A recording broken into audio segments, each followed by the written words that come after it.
এই যে গ্রামে ধরুন কেউ অপরাধ করে ফেলেছে, তা নিয়ে আমরা অনেক বিচার করি না, যে এইটা এরম করলো কেন, ওরম করলো কেন, ওরম হলো কেন।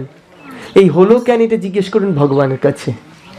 হ্যাঁ, পৃথিবীতে এমন কোনো নারী নেই, সারা পৃথিবীতে এমন কোনো নারী পাওয়া যায়নি যিনি তার স্বামী অন্ধ বলে সারাটা জীবন চোখটাকে বন্ধ রাখলেন, বেঁধে রাখলেন, গান্ধারিতা করেছিলেন। স্বামী অন্ধ বলে সারা জীবন তার চোখকে বেঁধে রেখেছিলেন। কেন জানেন? যাতে আমার অহংকার না হয়, আমি সুন্দরী, আমার চোখ আছে, আমার স্বামীর নেই। সেই গান্ধারীরও এত কিছুর পরেও শতপুত্রের মৃত্যু, এ দোষ কাকে দেবেন?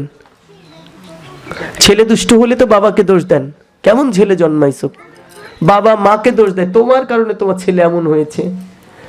আপনি বলুন গান্ধারীকে কি দোষ দেবেন আপনি?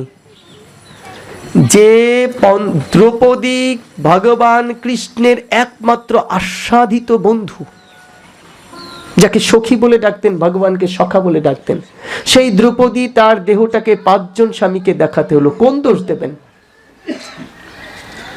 এর কোন দোষ আছে? পাণ্ডু সারাটা জীবন ব্রহ্মচর্য রক্ষা করলেন, স্ত্রীর সাথে সঙ্গ করলে সে মারা যাবেন তাই করলেন না। তার দ্বিতীয় স্ত্রী জঙ্গলে ঘুরতে, বনে ঘুরতে নিয়ে গিয়ে তার সাথে সম্ভোগ করতে গিয়ে পাণ্ডু মারা গেলেন, কাকে দোষ দেবেন? কর্ণ, সে তো ইচ্ছে করে পৃথিবীতে আসেনি, তাকে আসতে হলো। সে বিদ্যা শিখলেন, যুদ্ধ বিদ্যা শিখলেন, তার মূল বিদ্যাটা তার যুদ্ধের মূল সময়ে কাজে লাগলো না, কাকে দোষ দেবেন? পরশুরাম এত কিছু জানে, এটা জানে না অন্তর্যামী পরশুরাম যে কর্ণ আসলে ক্ষত্রিয় ব্রাহ্মণ পুত্র নয়? জানতেন না? জানতেন। সুতরাং চলুন আমরা একটা সমাজ গড়ে তুলি, দোষহীন সমাজ।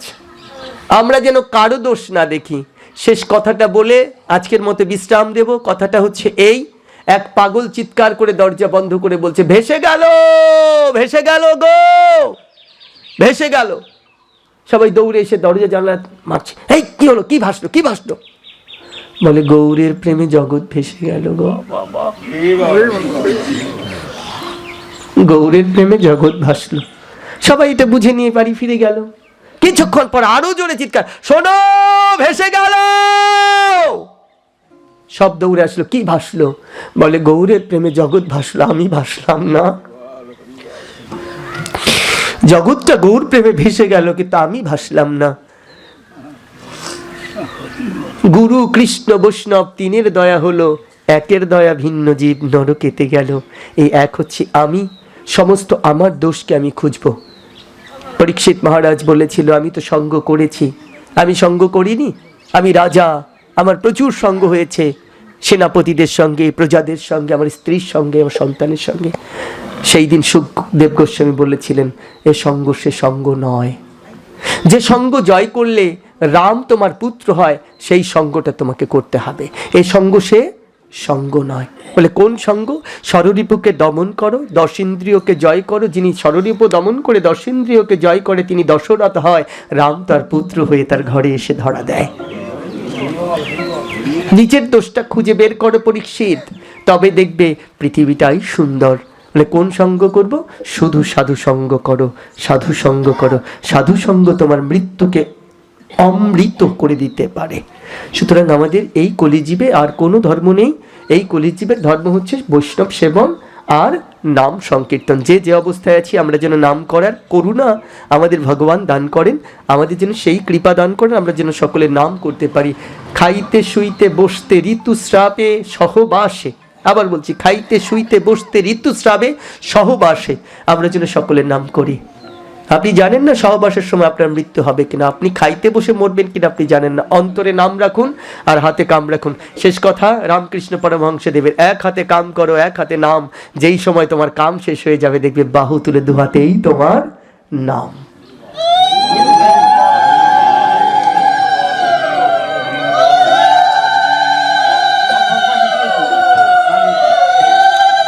আজকে শিবরাত্রি, শিব চতুর্দশী। ভগবান শিব তাড়াতাড়ি সকলকে কৃপা করে, এই জন্য কেউ আবার স্বামীর বর, বোর বর এগুলো চায়েন না। যেন বর চাইবেন আমার যেন কৃষ্ণ প্রেম ভক্তি হয়। আর কৃষ্ণ যদি একবার কারো হয়ে যায় তাহলে শিব কার্তিক, দুর্গা, গণেশ আরও যারা আছে সব তার হয়ে যায়। তো ভগবানকে আমরা সেই কামনা করব।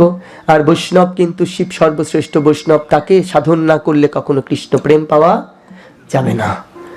একেবারে শুদ্ধ ভাবে শিবকে যারা ভজন করেন তারাই কিন্তু ভগবান কৃষ্ণ পাবেন। শিব হচ্ছে ধাম তত্ত্বের অধিকারী। আজকে আর এই আলোচনায় যাব না।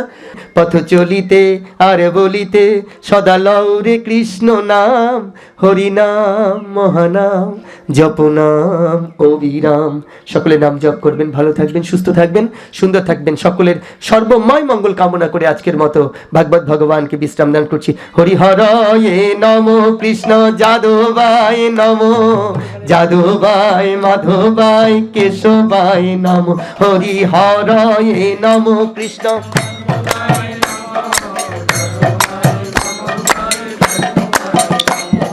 গোপাল গোবিন্দ নাম, শ্রী মধুসূদন, গিরিধারী গোপীনাথ মদন মোহন, হরি হরয়ে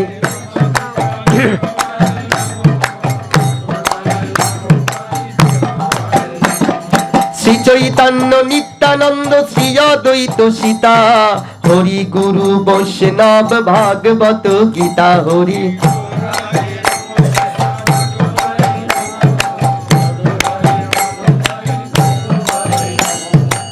শ্রীরূপ শ্রী সনাতন ভট্ট রঘুনাথ, শ্রীজীব গোপাল ভট্ট দাস রঘুনাথ, হরি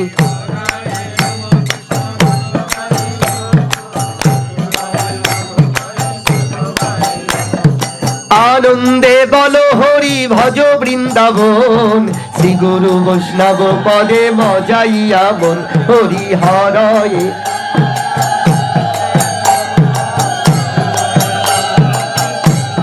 শ্রী গুরু বৈষ্ণব পাদ পদ্ম করিয়াস, নাম সংকীর্তন করে নরোত্তম দাস, হরি হরয়ে নম, কৃষ্ণ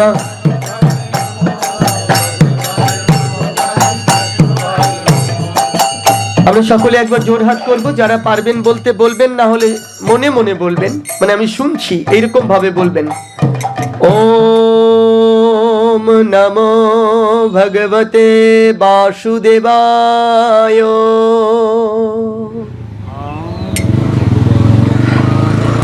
কৃষ্ণায় বাসুদেবায়, হরয়ে পরমাত্মনে, প্রণত ক্লেশ নাশায়, গোবিন্দায় নমো নমো। একটু হাত তুলে বলবো, হরে কৃষ্ণ হরে কৃষ্ণ, কৃষ্ণ কৃষ্ণ হরে হরে, হরে রাম রাম রাম হরে হরে। জোরে বলবো, হরি বল হরি বল হরি বল। শ্রীমদ ভগবতানন্দে একবার হরি হরি বল। ভক্ত ভাগবত প্রেমানন্দে একবার হরি বল হরি বল। সাধু গুরু বৈষ্ণব প্রীতি প্রেমানন্দে হরি হরি বল। ওম শান্তি ওম শান্তি ওম শান্তি। পৃথিবীর সমস্ত জীব শান্তি লাভ করুক, কেউ যেন দুঃখ ভোগ না করেন। হরে কৃষ্ণ।